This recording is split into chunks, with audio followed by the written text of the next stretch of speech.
nombre del Padre, del Hijo y del Espíritu Santo. Amén. Amados hermanos en nuestro Señor Jesucristo, esta es la tercera misa de Navidad, la misa del día.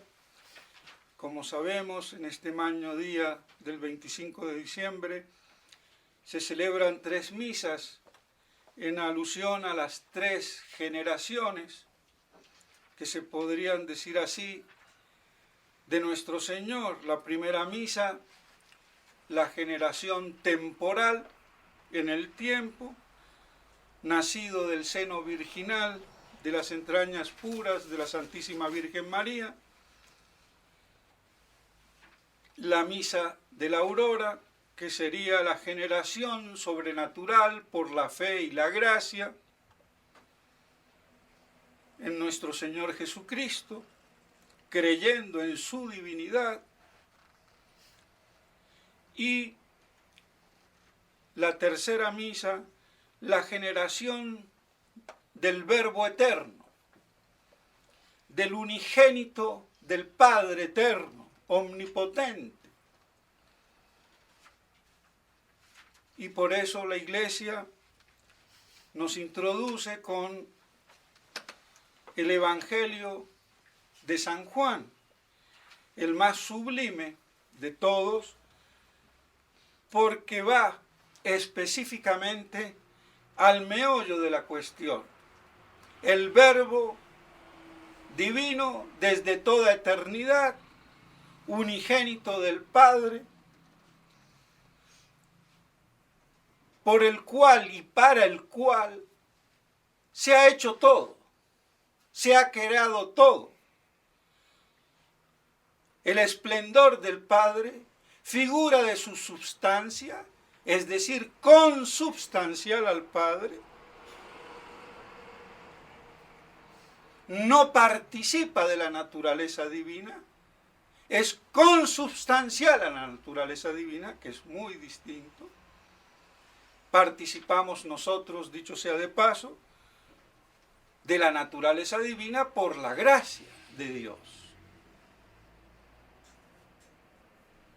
Pero en la Trinidad no hay participación, sino que hay consubstancialidad. Términos de orden filosófico-metafísico, pero que son imprescindibles si se quiere tener una explicación teológica del asunto. Otro asunto es que la teología planea y la metafísica se esfuma. Y peor aún, vienen los gnósticos y presentan como luz maravillosa y faro de todo su gnosis, tergiversación del conocimiento divino, y le llaman metafísica. Se apropian de lo que no tienen ni poseen. Pues bien, así entonces, ese gran misterio del Verbo eterno de Dios, y más que palabra proferida o término, es el verbo interno, mental, conceptual, de pensamiento del Padre, del pensamiento consubstancial. Y ese pensamiento de Dios es el Verbo eterno, el Hijo de Dios, engendrado desde toda eternidad. Porque Dios piensa, y ese pensamiento es el Verbo, la sabiduría. Y la palabra proferida es la expresión de ese verbo, de ese pensamiento. Es una imagen, pero que nos ayuda a medio barruntar ese misterio en la Santísima Trinidad.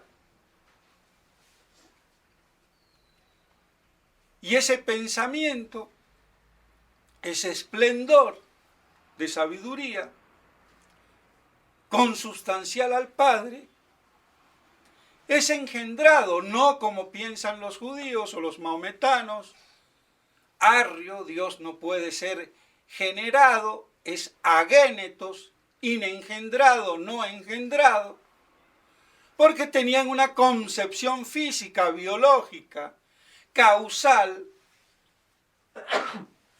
natural, y no se trata de eso.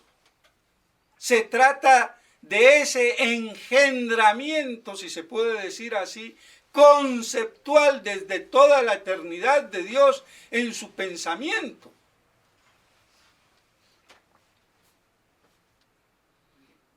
Porque si nosotros pensamos como seres espirituales, mucho más Dios, ser puro. Es decir, sin rastro de potencia, de materia. Entonces, ese unigénito del Padre, como lo dicen las Escrituras, desde toda eternidad,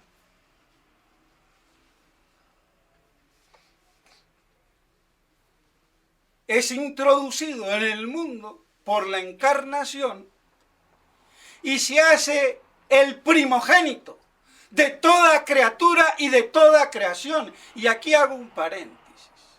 Esto no ha sido suficientemente explicado ni teológica ni exegéticamente en la iglesia por los hombres de iglesia.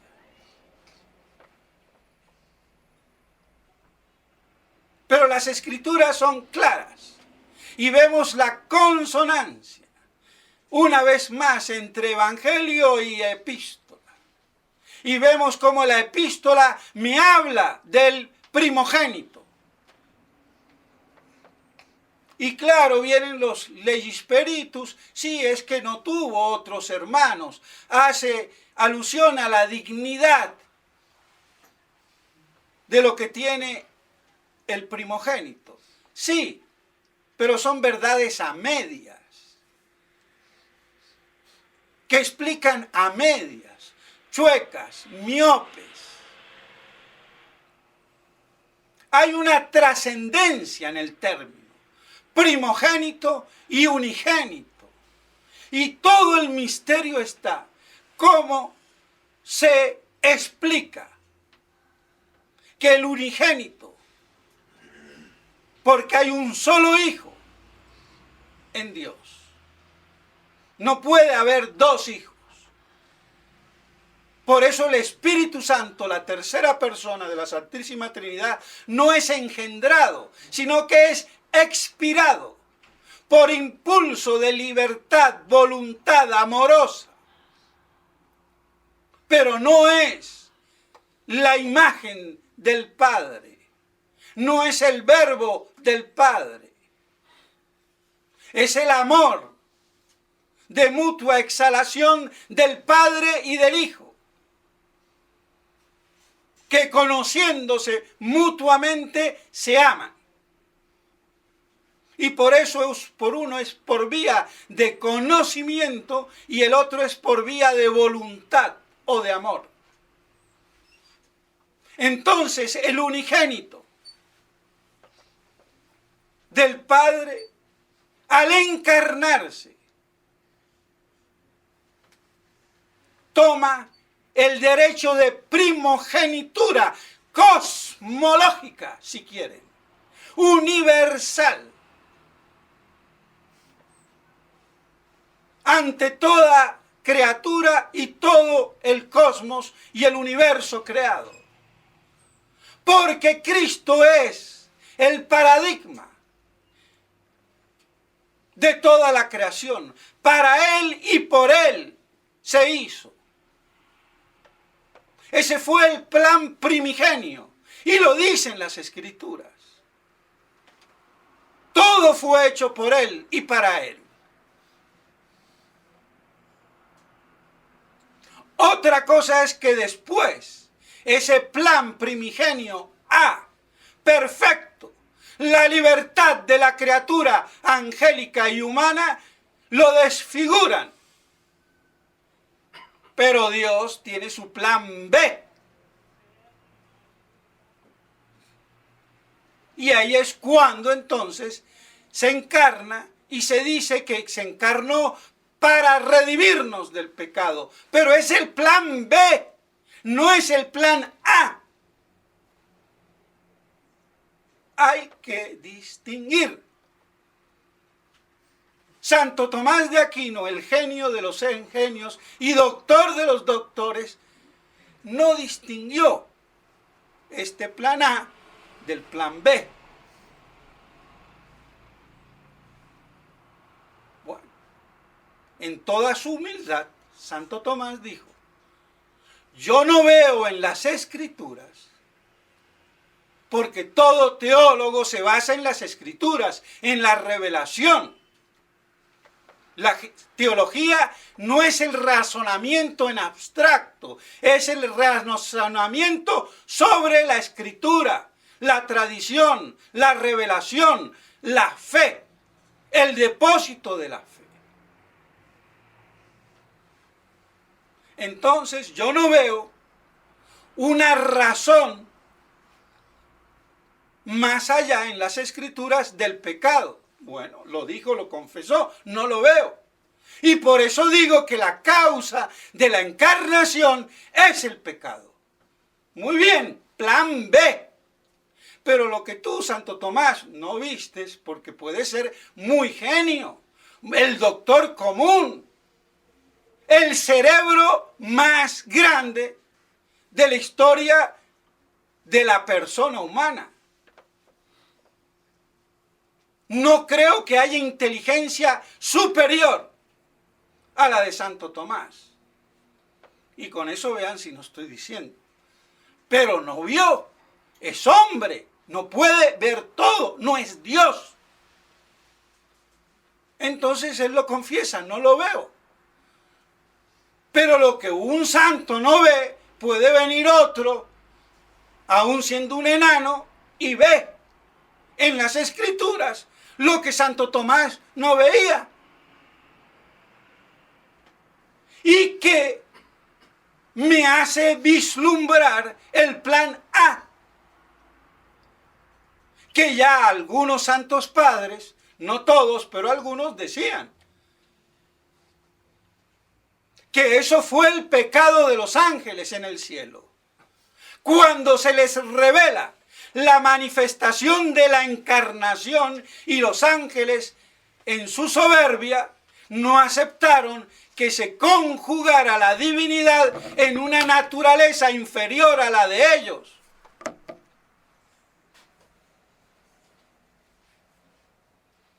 Y que fuera humana, non serviam. Y entre ellos está el gran San Agustín, por si fuera poco. Entonces, viene Fray Luis de León y si halla en las Escrituras esa primogenitura. Y por eso las expresa en los nombres de Cristo, en ese famoso libro que según el padre Castellani es el mejor libro escrito sobre religión. Y ahí habla de pimpollo, de esa flor de flores, fruto de frutos en Cristo, que resume, sintetiza todo el cosmos, el universo y la misma divinidad de Dios. Y así Él es el ápice, el centro, el punto de encuentro de lo divino y de lo humano y de todo lo creado. Y así se constituye, no ya en el unigénito del Padre eterno en la Santísima Trinidad, sino que adestra en la creación, se convierte en el primogénito de toda criatura y de todo lo creado. Y eso ya tiene una trascendencia mucho más allá de las leguleyas de estos teólogos mediocres.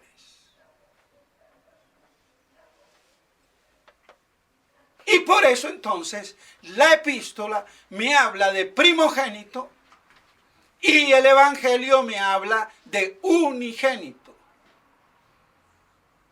Y así se conjuga entonces en la encarnación como la primogenitura de nuestro Señor es universal. Y ese es el misterio de los misterios. Como un Dios eterno, todopoderoso, se hace hombre, se encarna, no se convierte en carne, como dice Santo Tomás, sino que asume la carne, la naturaleza humana. Cuerpo y alma humana. Eso es la naturaleza humana. Sin la persona humana, pues la persona de nuestro Señor es divina. Y es la que sustenta a la naturaleza humana.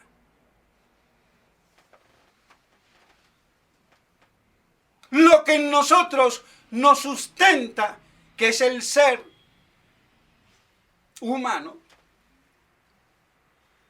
participado por creación de Dios, y somos por eso personas humanas que subsistimos en Cristo. Esa subsistencia, no existencia, sino subsistencia, es divina. Es el verbo. Para no caer en el error que cayó, por ejemplo, el padre Castellani. Cristo no tiene existencia humana. Oye, hijito, si no tiene existencia humana, ¿cómo existe? Históricamente fue un fantasma, ¿no? Pero no se dio cuenta que los jesuitas ya tenían ambilicado el problema, y los dominicos también. Conceptualmente, filosóficamente, metafísicamente. Y no hablemos de la existencia del mal. El mal existe, pero no subsiste. No tiene esencia, no tiene naturaleza, pero existe. Como un virus, como el SIDA, como el cáncer. Pero no es.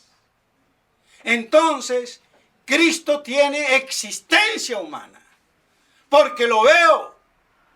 Y Santo Tomás lo tocó, mete aquí el dedo. Tráiganme comida. Y no era un fantasma. Por eso insistía, soy el Hijo del Hombre. Yo no soy un dios de la mitología del Olimpo griego,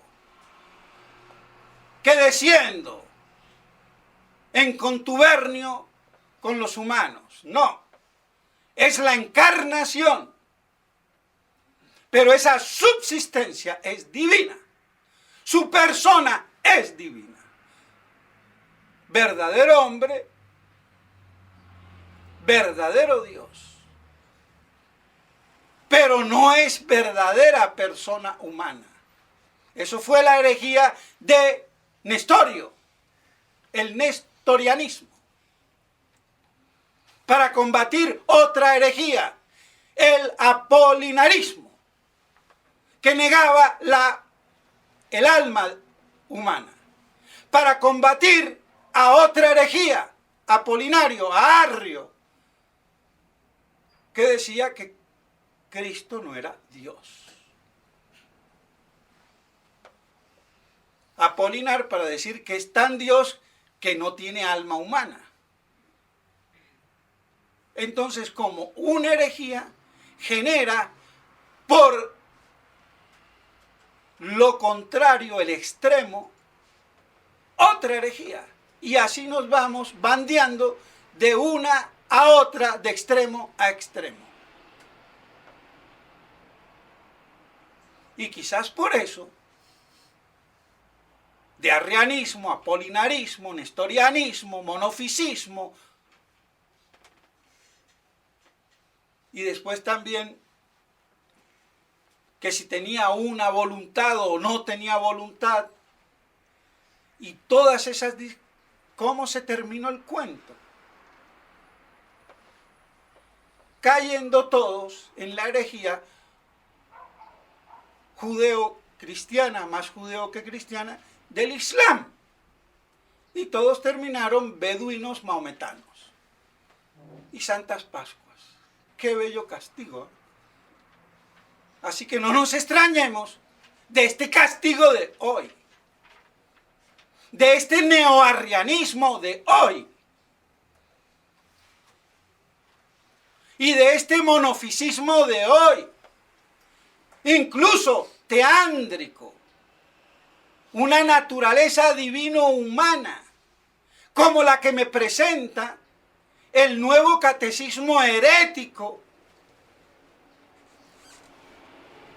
cuando me dice que Cristo es consubstancial al Padre en cuanto a la naturaleza divina y es consubstancial al hombre en cuanto a la naturaleza humana. Y eso me lo dice basado en el Concilio de Calcedonia del 431, si mal no me recuerdo.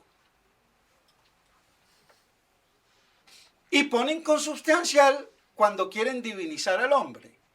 Pero cuando hablan del credo, ahí sí no ponen consubstancial al Padre, sino de la misma naturaleza. ¿Serán perversos? Es que el diablo sabe lo que hace.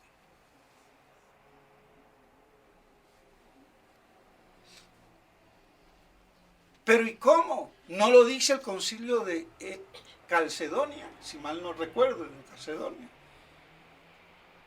Es que el concilio de Calcedonia fue un concilio griego, luego los textos en griego, y habla de homucios, y homucios no tiene la especificación que tiene el término consubstancial en latín, porque usía, de donde viene homoousios, misma usía, naturaleza, esencia o substancia, que es equívoco. Entonces, cuando el concilio de Calcedonia en griego me dice homucios al Padre y homucios a al hombre, me está haciendo la distinción que es consubstancial al Padre por la naturaleza divina y que es de la misma naturaleza que el hombre por la parte humana, pero no consubstancial al hombre. Y ven para qué sirve 1, 1000 y 10.000 veces más la filosofía, la teología. Y eso no es patrimonio del cura, de los curas de hoy. Lamentablemente.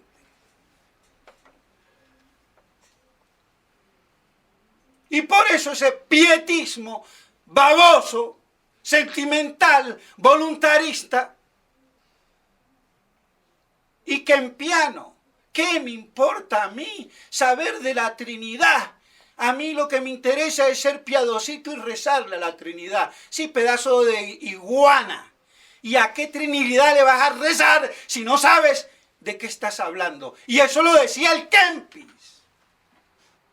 Y el Kempis fue el que adobó toda la espiritualidad durante siglos. Y es un nominalista voluntarista de la devoción moderna. Hasta Necón, hasta la coronilla con el Kempis. Y bueno, así nos va. ¿Qué hice yo? Bueno, no me gusta, a mí no me tienen por qué gustar todos los santos. Elijo a los santos el que más me es compatible y a los demás, bueno, Ángel Castilla. Pero ahora, después de viejo, descubro que el padre Fabro se lo carga al Kempis. Y entonces, conteniendo la autoridad del padre Fabro, entonces le damos durito al Kempis. Mucha voluntad, mucha piedad. pero beata, sin inteligencia. Y de ahí al protestantismo un paso, porque Erasmo de Rotterdam era de la misma escuela y Lutero también. Entonces el Kempis viene a ser el bisabuelo de Lutero, así de claro. Para los que se las quieran tirar de doctos.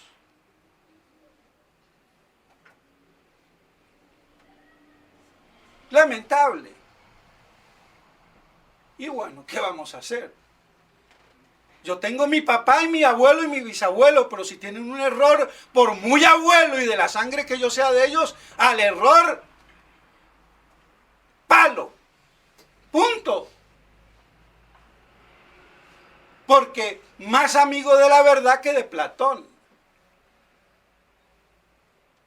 Pero para eso hay que carburar el cerebro. Hay que ponerlo a funcionar. Pero como eso parece un desván de telarañas maquilladas con sotanas y algunas mitras y báculos, pues ahí vamos. Pero eso ya es otro cantar, otro cuento. Pues bien, mis estimados hermanos, así entonces, Calcedonia me está diciendo, oh Mucios, sin la precisión, pero entendiéndolo como católicos, en su doble acepción.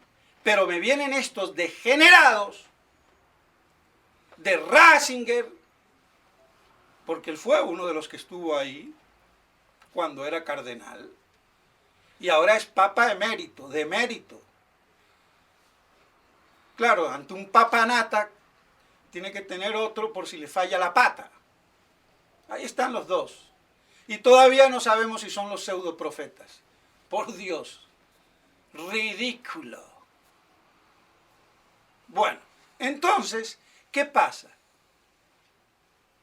Yo no puedo decir que Cristo es consubstancial al hombre por la naturaleza humana. Es de la misma naturaleza humana. Y es consubstancial al Padre más que de la misma naturaleza, porque no son como dos pájaros de la misma naturaleza o dos hombres, sino que es del mismo ser subsistente, absoluto, en la divinidad, poseída de una manera distinta en cada persona según la procedencia intratrinitaria. Que es lo único que distingue a las divinas personas. Y así tengo ese maravilloso misterio de la Trinidad. Una subsistencia absoluta en la naturaleza única e indivisa de Dios, que se comunica en tres subsistencias relativas al origen. Una por vía de procedencia intelectual, verbo, y otra por vía de amor, voluntad, Espíritu Santo.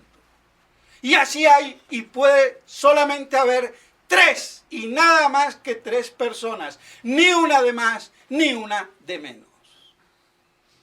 Y la encarnación viene a conjugarme, entonces, a ese verbo eterno, unigénito del Padre, y me lo hace primogénito de toda la creación, para la cual y por lo cual todo fue creado, y después vino el pecado a trastocar y el plan B. Pero el plan B no anula al plan A primigenio, que era en un solo y mismo decreto, desde toda la eternidad, la encarnación del Verbo en las entrañas purísimas de la Virgen María. Y así la Santísima Virgen María, predestinada en el mismo decreto divino de la encarnación, antes del pecado. Y por eso se le aplican todas esas pasajes de las Escrituras, de la sabiduría divina eterna, a la Virgen María en sus fiestas. Y no es alegórico o alegoría o metáfora, sino literalidad teológico-exegética, que no ha sido suficientemente delucidada por un clero mediocre. ¿Qué vale la Trinidad? Reza, che, sé piadosito y comportate bien. Sí, y cuando el imbécil crece, los desmanes que hace. Y así estamos. Porque no se educa la inteligencia. Y la inteligencia hay que educarla para que después con la fe se expanda. Y así pueda conocer, amar y servir a Dios. Pero no puedo amar lo que no conozco. Y si sirvo, lo voy a servir mal y por eso le pongo una vela a Dios y otra al diablo, como hace la mayoría de la gente. Y bueno, ahí está. Sean piadositos, cierren los ojos y abracen. Y si en vez de una chica se te metió un travesti, bueno, no importa. Sé piadoso. No abras los ojos, no conozcas. Así estamos. Lo digo con esa ironía burlesca para que nos demos cuenta de la estupidez a dónde llega. Y la santificamos como con baño de oro. Palabra de Dios y la dogmatizamos. ¿Y cómo no se va a caer una iglesia así? Se tiene que caer en su parte humana. Eso no se sostiene. No es la verdad. Pues bien, que nos ayude a comprender la fiesta de hoy, la encarnación que conjuga, implica la Trinidad. Y todos los otros misterios, la misma iglesia, los sacramentos, todo. Por eso viene a ser entonces el ápice, la encarnación. Porque comprende todos los misterios. Tanto el de la Trinidad que lo exige y lo implica, como los que de allí derivan. Toda la religión católica, todos los sacramentos. La misa, todo. La maternidad divina de Nuestra Señora, todo. Pero claro, si sale un papanatas que dice, bueno, che, tomémonos unos mates. Dios está en todas partes, pero atiende en Buenos Aires. Y ahora yo, claro, me paso a Roma porque me eligieron como idiota útil, en el menor de los casos, o como cómplice de la misma vericueto. El Dios católico no existe. Yo creo en Dios, pero el Dios católico no. Eso me lo dice también Mahoma, me lo dice un judío y me lo dice un budista. Creo en el maestro, sí, che, yo creo en el maestro, en el profeta. Hasta Mahoma creía en Cristo como profeta. Y los judíos mesiánicos también creen en Cristo como profeta, el Mesías, el Meshuá, pero no creen que es Dios. Yo creo como un maestro, como un amigo. Pues que más hereje no puede ser el idiota. Si es que es idiota, porque puede ser diabólico, que es peor. O sea que al decirle idiota, le estoy dando la clasificación más benigna.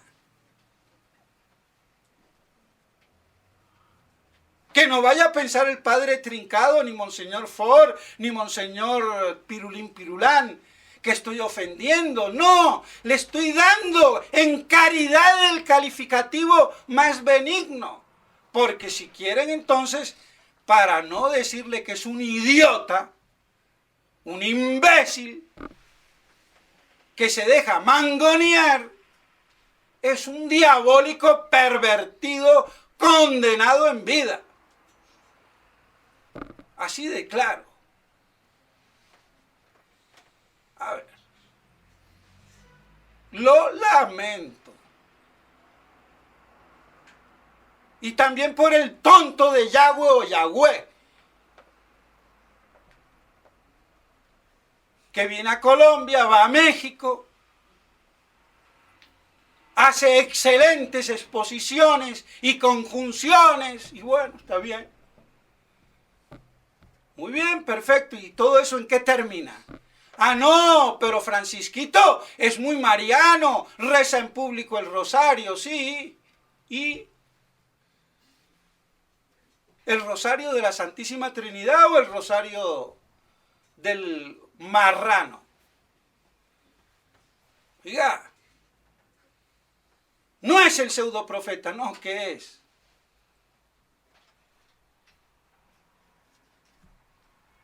Un imbécil, Yahweh o Yahweh. Y cuando venga aquí a Colombia, a ver si nos vemos. Y salimos en un té o un café con Galat. A ver si Galat tiene la gallardía y con su esbirro, el otro discípulo, ¿cómo es que se llama? Rafael Arango, el bibliólogo. Pues bien, qué buena que va a ser el tecito, el cafecito.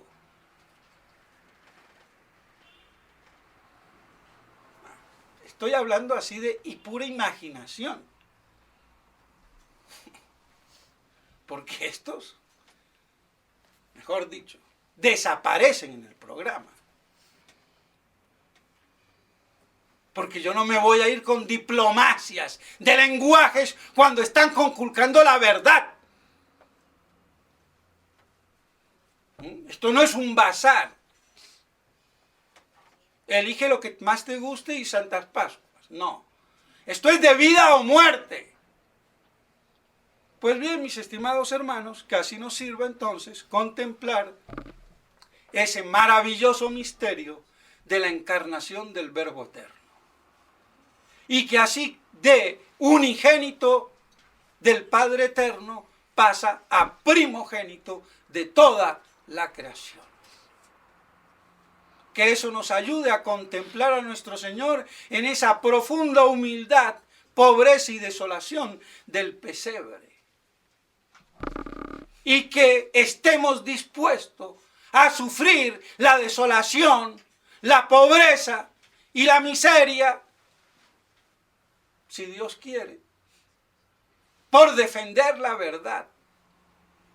Y no para estar yo bien con mis superiores, guardo el puestito y me le quedo ahí. Como les pasa a la gran mayoría de los padres de la neofraternidad, lamentablemente. Pues bueno, que la Santa Navidad nos sirva para algo y que en caridad todos nos unamos en la contemplación de la verdad encarnada. El niño Dios envuelto en unos pañales entre los brazos de la Santísima Virgen María en Belén. En nombre del Padre, del Hijo y del Espíritu Santo. Amén.